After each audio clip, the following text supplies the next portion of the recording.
I'm Felicia, And I'm Ian. and we are the Paranormal Lovers.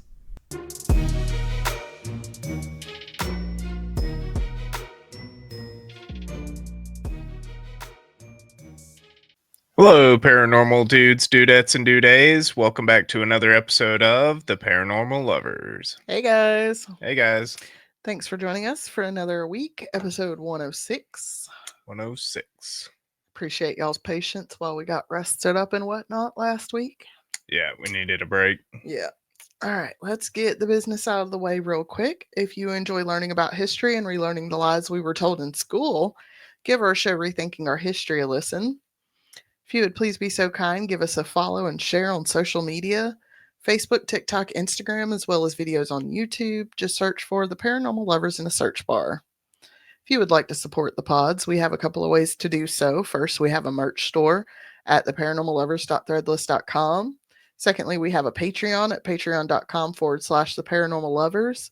There, for just $5 a month, you get early access to unedited videos of both shows, as well as stickers and other swag each month. Stickers. Stickers? And Sticky. sticky. All right, so there's an episode of Family Feud where the cast of, what is that show? American Housewife. Mm-hmm. If you guys have never seen it, it's fucking hilarious. It's on ABC. It's on Hulu. What are you doing? Go watch it. It's funny. If you like those like old school like 90s sitcoms with like families and drama, and it's kind of funny. Like Home Improvement. Yeah, it's kind of like Home Improvement, but like mom's in charge. You know what I mean? Right. Which mom's also in charge of Home Improvement. But This is true. they were on there, and it was a question about something about why you wouldn't want to put your hands through somebody's hair. And the chick that plays the mom is like, sticky. It's because it's sticky. It's just funny. Anyways. And finally, if you have a personal story, be it true crime, paranormal, or historical, or you have a topic request, email us at theparanormallovers@yahoo.com. What did you love about this week, babe? Well, I did my first therapy. Finally. Mental health is important, guys. It is. You don't have to do it alone. I've only been begging him to do it for years. I guess I love that. Yeah. What do you love about this week? You feel like you connect with your therapist? Yeah. Yeah, she seems pretty good. She's a decent one, I guess. All right. What did I love about this week?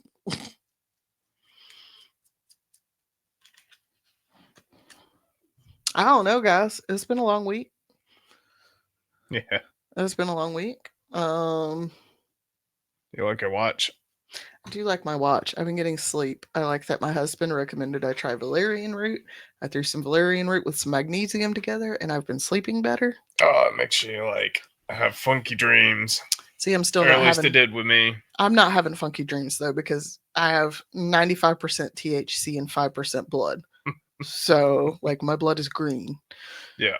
I don't dream because I have too much cannabis in my system, which is fine because I have nightmares and I don't want to. All right. Yeah, that's hard though. You guys, I want to say pray for people. You know, I'm not a Christian, so that sounds weird, but do that. We got a lot of fires going on. Got friends living really close to some of these fires. It's not raining like it's supposed to be. Yeah. I don't know where the fuck the rain's at.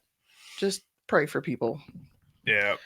There's going to be a lot of people in Western North Carolina having some hard times. They got we had not 6 months back. We had the hurricane, which left a lot of people homeless, and wildfires. Now we have wildfires, which people being outside during wildfires, like I couldn't even imagine.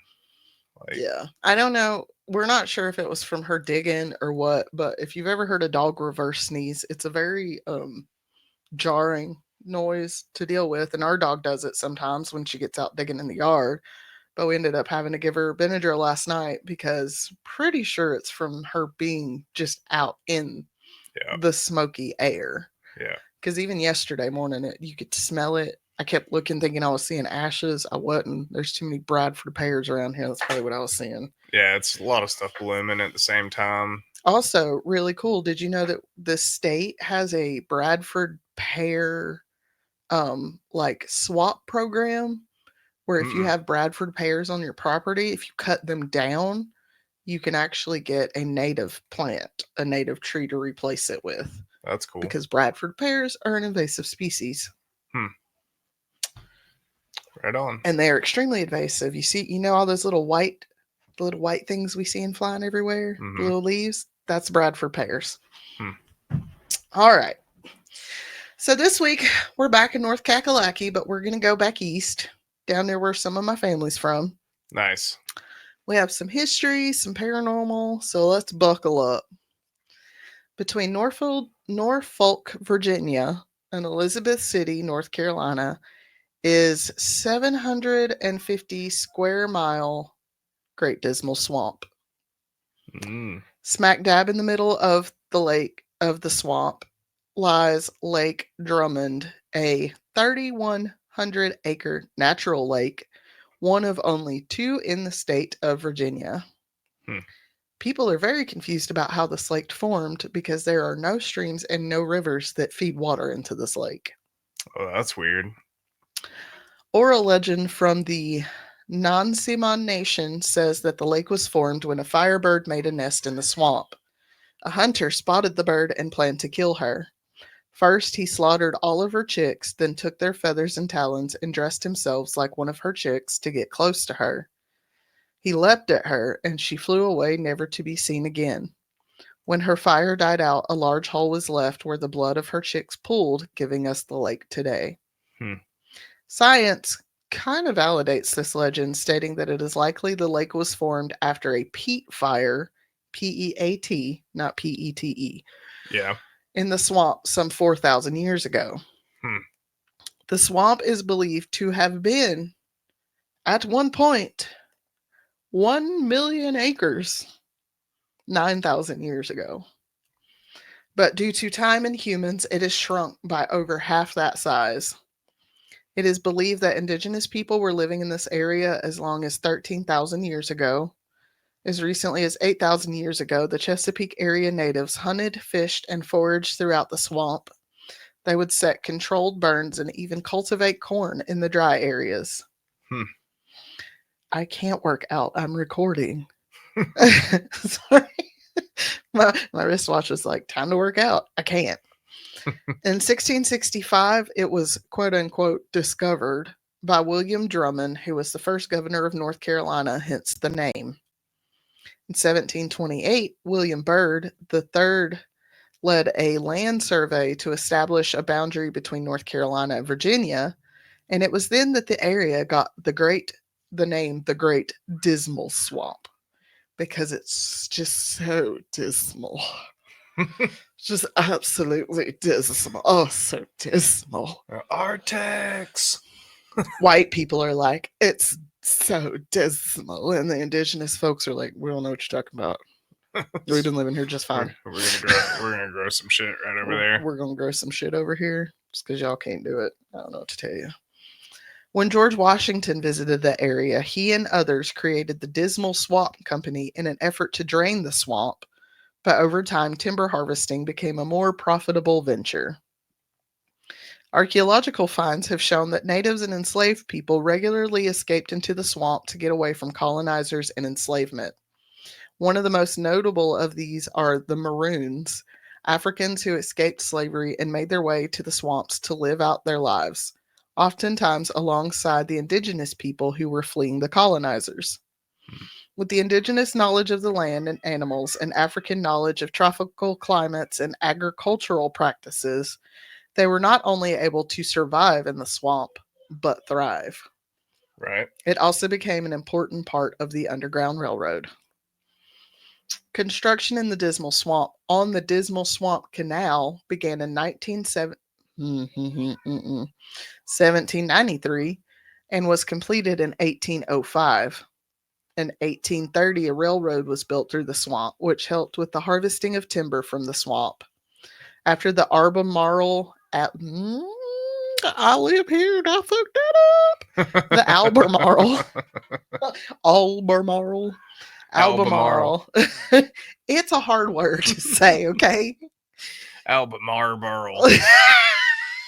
I think that's what my brain was trying to do. And Chesapeake canals were made. The Dismal Swamp Canal was ignored and started to fall apart. But in 1920, the U.S. federal government bought it from the states and began to improve it.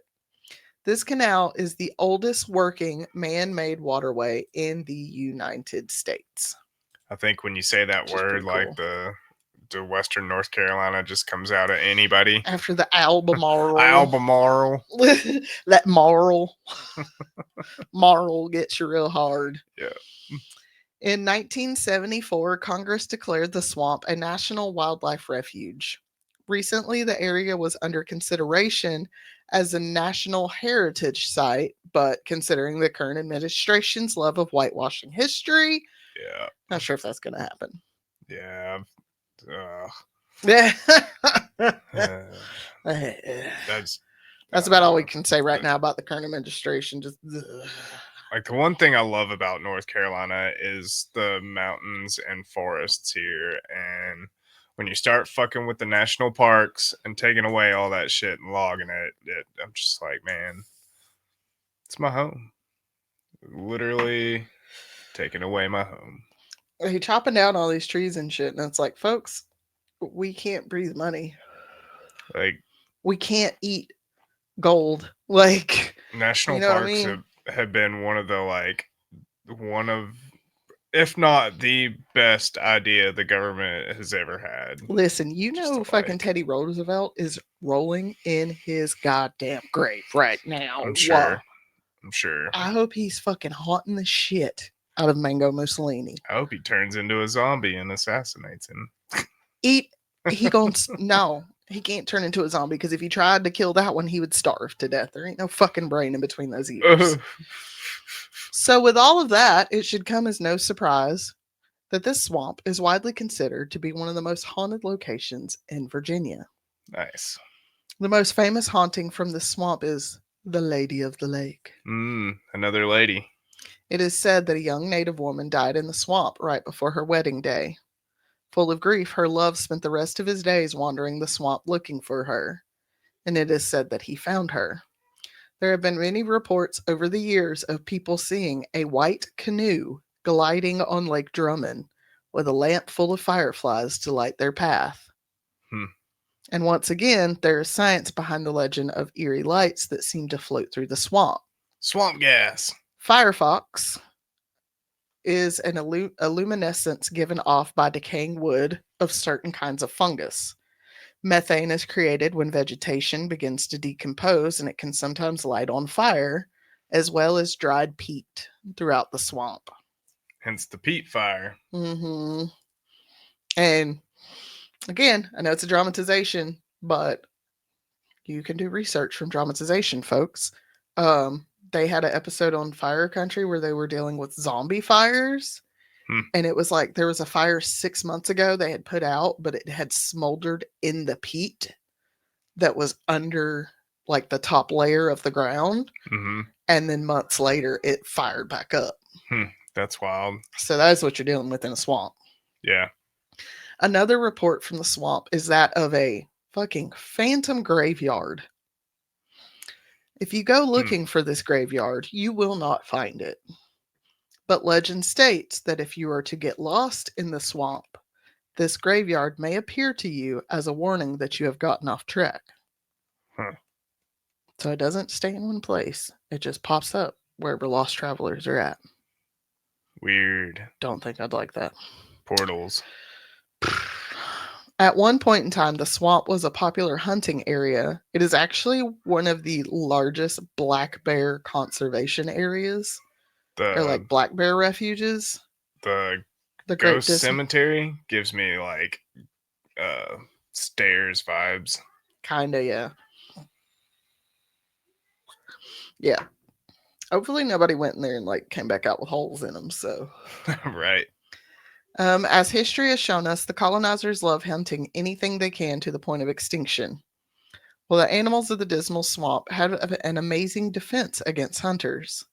Legend has it that the animals of this swamp are able to turn themselves into cypress trees to avoid being killed by hunters. Reports Interesting. have come in for years of hunters taking a kill shot on an animal, but when they get to the area to retrieve their kill, it is gone. Hmm. And not only is the animal itself gone, but there is no blood or any sign that an animal had been there at all. Hmm. Imagine that. You'd think you're losing your fucking mind. You would think you're losing you got that mind. Bet it drove a lot of white people crazy. Boy, I bet it did. And animals are not the only ones to go missing in this swamp. People have walked into the area and never returned.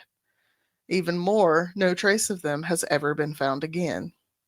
And I just kind of feel like it's just like a swamp doing what a swamp does. Yeah, Um, it's funny because recently I've been hearing a lot of millennials say, I really thought quicksand would be a bigger problem than it actually is in our day to day life. I can imagine in an area like a swamp, quicksand or mud pits would be a regular problem. for sure. For sure. Like, and yeah, mud ain't no better. You get sucked into a mud pit, you're going down just like quicksand. Yeah. And it's also like Just one of ask Micro. the swamp is also really deep. Ask Mm-hmm. Micro. Who is Mike Micro? Micro Oh, from Dirty Jobs. I he thought gets you he meant gets his boot stuck so much in that show. I thought you meant micro, like micro, Ask Micro. like micro. I didn't realize you were talking about Mike Row, A micro Mike Rowe. Mike Row, It's a like micro. have a little 6-inch Can I micro. get a little micro? A little like bobbleheaded micro, so I can like pop them. And it's just like He had one on the show at one point. that is so funny. Yeah, Dirty Jobs. Oh my god, we spent a while watching Dirty Jobs, didn't we? Oh yeah, I We watched like some binged the shit out of that for a yesterday. while. Made Patty watch it. She was Oh, like, she gets so "I don't grossed like out. this show." She gets so. Our daughter does not like bloody stuff. She doesn't like gross stuff. She doesn't like She's so any of much that. a girl. Yeah, she's very like she is, but like at the same time, she still will like go get dirty sometimes, and you're Yeah, like, all right, whatever. she's a kid. She is a kid. But not all who disappear are lost, and it is not just animals that can turn themselves into trees. One particular cypress tree on the shores of Lake Drummond has its own lore. There are two similar but slightly different stories about this tree. In one, a deer is being chased by hunters, and in the other, a witch who is taunting hunting dogs was being chased by them. For the deer, the lake intervened, while the witch herself was able to turn into said tree. Hmm. But for both of them, the change was permanent, and the tree has been there ever since. Creepy. It also gets dark here, Yeah. and I don't think people understand what I mean when I say that. Most people have never experienced a true black darkness before. Mm-hmm. The type that no matter how much your eyes adjust, you will never see your hand in front of your face, Yep. which is why the swamp is closed at night to visitors. I've had two places that I've actually witnessed this, and outside, Mm. not like inside somewhere. Well, one of them was outside, but uh, one of them's the road to nowhere. You go in the middle of that tunnel, you can't see anything. Did you go at night? Yes. Oh, bitch, what are you thinking? I mean, we were kids.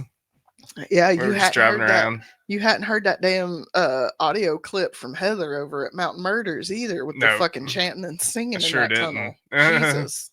And then the second place was up towards Devil's Courthouse. Uh, it's called Black Camp Gap, I think. Yeah. And the pine trees are so thick on the top of that mountain. When you get in them, we were hiking in them at night, and all we had was like a crank flashlight Oh god. or a shake flashlight. Yeah, one And of those kinetic energy ones. we were trying it out. We thought it was real cool until it died. And then like we couldn't shake it enough to Get it to work. get it to work anymore. But if it hadn't have been the white spray paint for the trail on the sides of the trees, Yeah. we never would have found our way out at nighttime. I've been in pitch blackness like that once, and I do not remember why, but I have, and it is a very eerie feeling to like be able to like move your hands around, and then you end up like slapping yourself in the face because you have like no awareness of where the fuck your body is in the space. The bad part on Black Camp Gap is that there's drop offs there. So, like, if you go off the wrong This is why you don't hike part, at it drops night. off.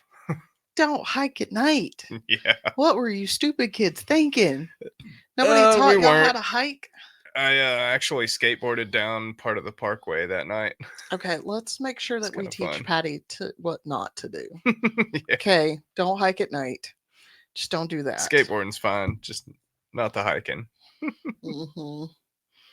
All right, if you want to visit, you can during the day. In North Carolina, you can visit the Dismal Swamp State Park, and in Virginia, you can visit the Dismal Swamp Wildlife Refuge. Looks real trippy of a place. I think it looks beautiful. It does Like kind I of want to look be beautiful. like a bog witch. Yeah. We could go there and be the beast of Bugaboo. The beast of Bugaboo. Bugaboo! People are like, why the fuck are they yelling in my ear? Bugaboo. What the fuck? Gotta watch Star Butterfly, people. Yep. The swamp has also inspired written word about it, most notably Michael. Fuck is Mike? Oh, Michael Moore. Duh. No. Thomas More's 1803 ballad, The Lake of Dismal Swamp. And some scholars believe it to be the inspiration for Edgar Allan Poe's poem, The Lake. Nice. Whether you believe in the paranormal or supernatural or not, most people get an overwhelming sense of unease and despair within the boundaries of the swamp. Maybe it is much like Lake Lanier, and depending on who their ancestors are, the spirits of the land do not want them there. Yeah. I know. I very much got that feeling at Lake Lanier. Yeah.